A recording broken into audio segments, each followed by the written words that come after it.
벼랑 끝에 놓인 지방의료의 현실을 조명하고 대안을 고민하는 기획보도입니다. 섬마을 유일한 의료 혜택인 경남 병원선 511호를 타고 동행 취재했습니다. 몽골에서 신의로 불리며 독립운동에도 앞장섰던 하만 출신 독립운동가 대암 이태준 선생을 재조명하는 작업이 한창입니다. 창원 쌀재터널 산사태 원인을 폭우와 지질학적 요인으로 발표한 경남도와 산림청 등의 조사 결과에 대해 지역 환경단체가 반발하고 나섰습니다. 경상남도가 올해 말까지 수산물 원산지 표시 특별 점검에 나섭니다. 창원시는 지역 어업인과 소상공인을 위한 대책을 발표했습니다.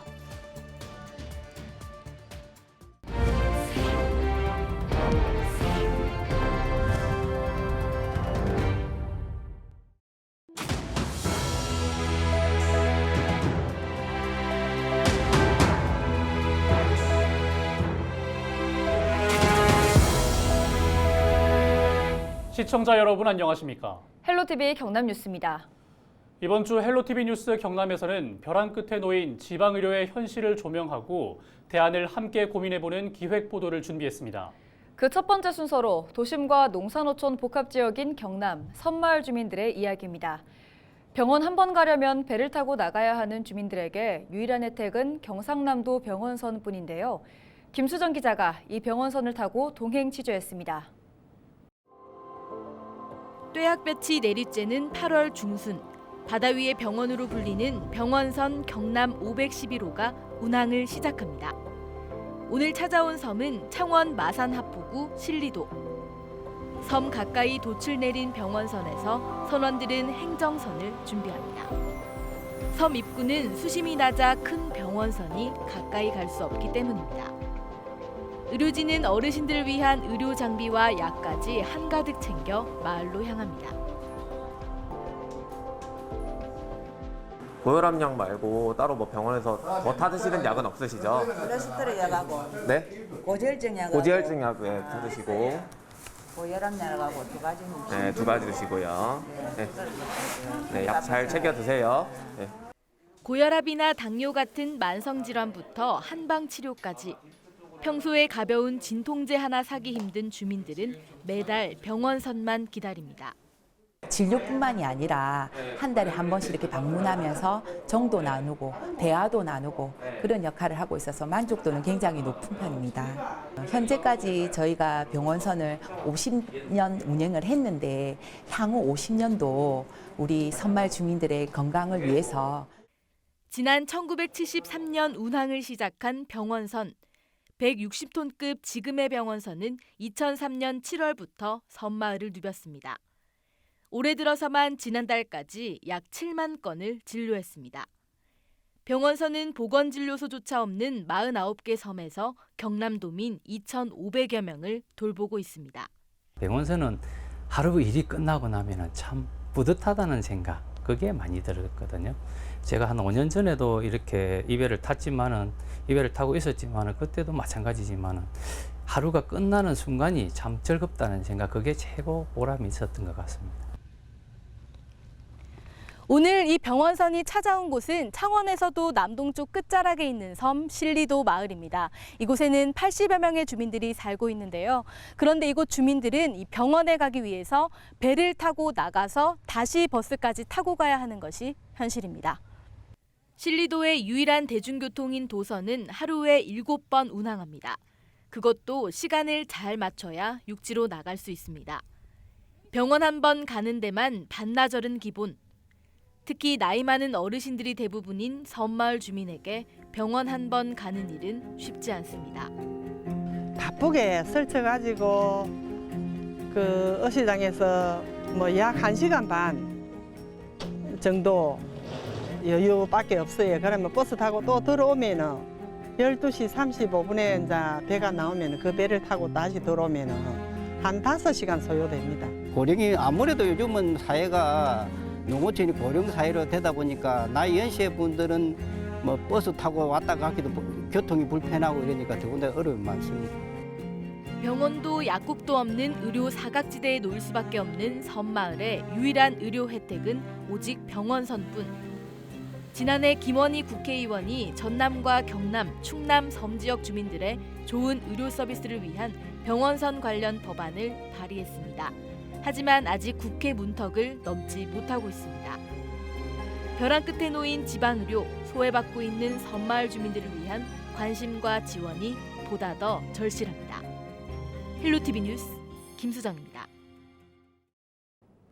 몽골에서 하늘이 내린 의사로 불리는 대암 이태준 선생을 아십니까?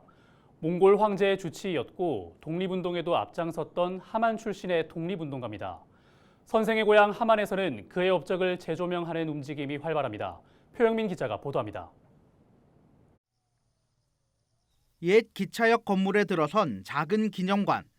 하만 출신 독립운동가 대암 이태준 선생의 기념관입니다. 이 선생은 1914년 몽골로 건너가 동의의국이라는 병원을 열고 의사로서 전염병 퇴치 등에 앞장섰습니다.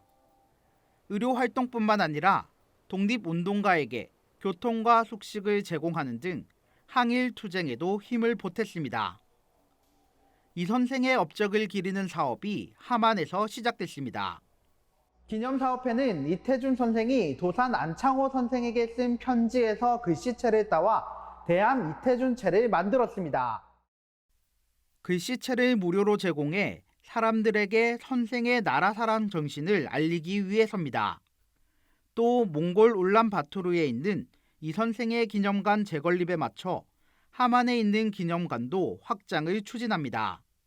기념관 옆에 있는 빈터를 이용해서 체험관을 지을 예정입니다.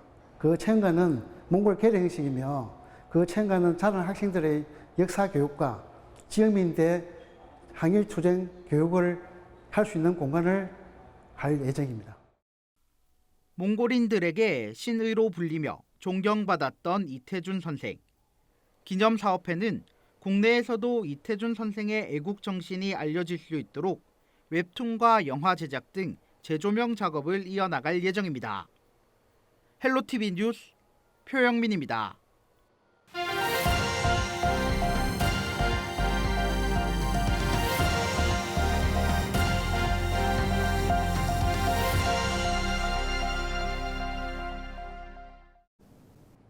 지역 소멸을 막아라. 케이블 TV 공동기획 보도 순서입니다. 문화 욕구를 해소하는 공간 중 하나는 바로 영화관입니다. 하지만 경기도 연천 지역 주민들은 더 이상 동네에서 영화를 보기가 힘들어졌다고 합니다. 최근 비상설로 운영하던 영화 관람 시설마저 문을 닫았기 때문인데요. 부족한 문화 인프라의 지역 소멸에 대한 위기감이 커지고 있습니다. 딜라이브 권석화 기자의 보도입니다. 연천군 수레우라트홀 소공 현장입니다. 2주에 한 번 상업영화를 상영하는 비상설 극장으로 활용됐지만 이마저도 최근 운영이 중단됐습니다. 지난 2013년부터 10년간 영화를 공급하던 운영사의 내부 사정으로 인해 지난 6월 30일부터 문을 닫게 된 겁니다. 수레우라트홀의 직원들과 단골 고객이었던 주민들은 다시 영화를 볼 수 있길 간절히 바라고 있습니다.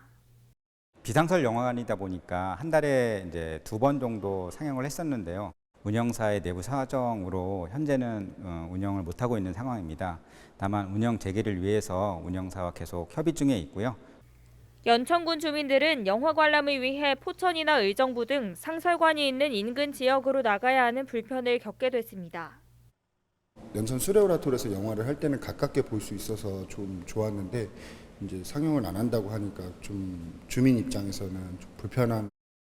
수도권이지만 인구 감소로 지역 소멸을 걱정하고 있는 연천군.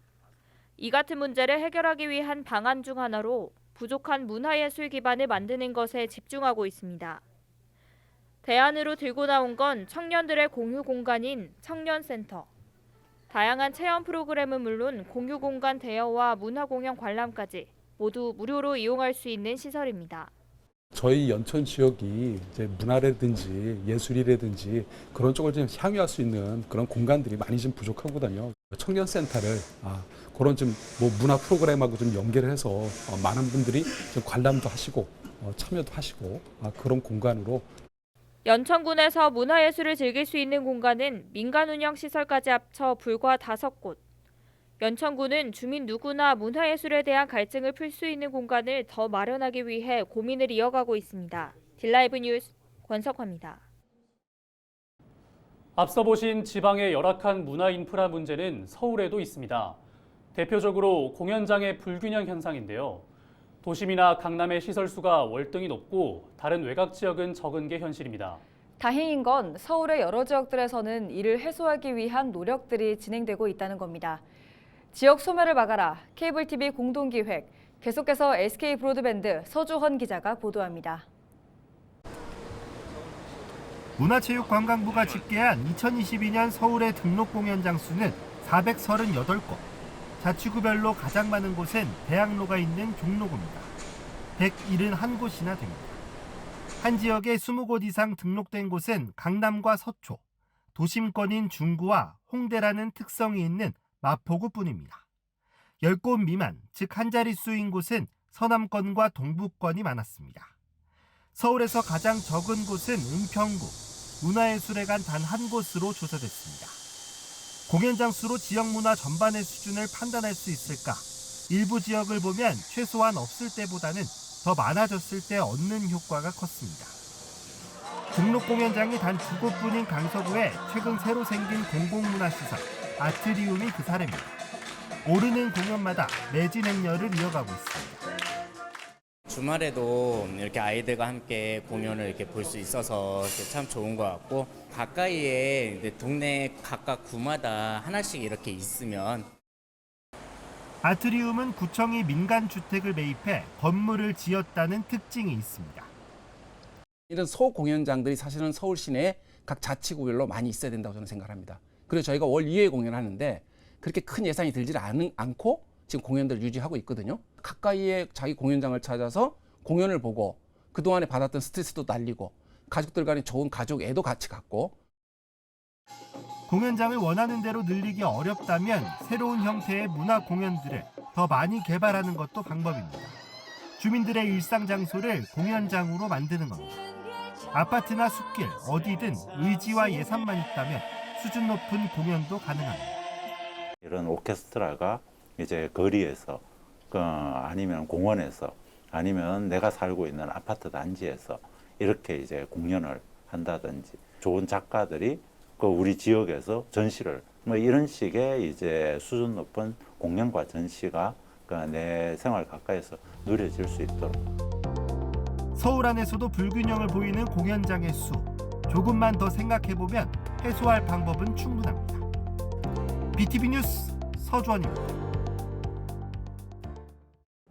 창원 쌀제터널 산사태 원인을 폭우와 지질학적 요인으로 발표한 경남도와 산림청 등의 조사 결과에 지역 환경단체가 반발하고 나섰습니다. 경남환경운동연합은 28일 기자회견을 열어 지난 기자회견에서 산사태 원인을 산림청의 과도한 인도 개설로 지적했지만 도가 인도 확장 정책을 주장하는 전문가를 투입해 원인 규명을 호도하고 있다며 재조사를 촉구했습니다. 이어 제대로 된 원인 파악을 위해선 산림청과 관련 기관을 배제해 셀프 면죄부를 주는 행위를 막아야 한다고 덧붙였습니다. 경상남도가 일본산 등 수입수산물 원산지 표시에 대한 특별 점검에 나섭니다. 경남도는 28일부터 오는 12월 5일까지 100일간 각 시군, 해양경찰, 명예감시원과 함께 원산지 표시 특별 점검을 할 계획입니다. 대상은 도내 일본산 수산물 취급업체 1,300여 곳입니다. 특히 경남도는 위반 사례가 많은 활참돔과 활가리비, 활우렁생이를 주로 살펴볼 예정입니다. 앞서 경남도는 지난 5월 1일부터 2달간 실시한 1차 특별 점검에서 수산물 원산지 미표시 3건을 적발해 과태료를 부과했습니다. 창원시가 일본 원전오염수 방류에 따라 지역 어업인과 소상공인 피해 최소화를 위한 대책을 발표했습니다. 시는 28일 정례브리핑에서 수산물 방사능 검사 강화와 소비 촉진 등의 내용을 담은 대책을 내놓았습니다. 우선 기존 월 1회로 진행되던 수산물 방사능 검사를 주 1회로 늘리고 품종도 5종 이상으로 확대합니다. 또 관내 수협 4곳에서 사용 중인 간이 방사능 측정기를 추가로 도입해 총 7곳에서 방사능 측정을 진행합니다. 이어 수산물 소비를 촉진하기 위해 예비비 4억 원을 수산물 전용 모바일 상품권 발행과 홍보물 제작 등 수산물 소비 촉진 등에 사용할 예정입니다. 이어서 날씨 전해드립니다.